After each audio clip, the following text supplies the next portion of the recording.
Want to make sure your Galaxy Watch 6 can detect when it's on your wrist? Here's how you can test the wrist detection function easily using your Galaxy S25 Ultra.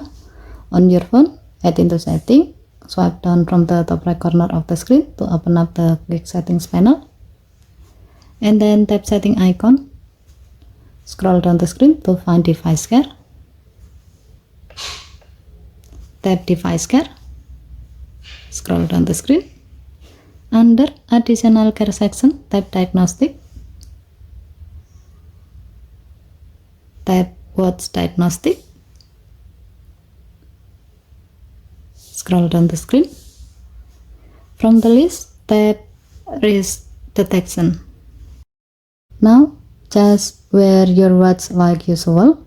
The phone will check whether the watch is being worn properly.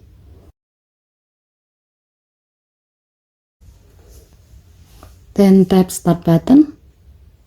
After a moment, the result will show up. Now, check your phone. If everything is working fine, it will say normal.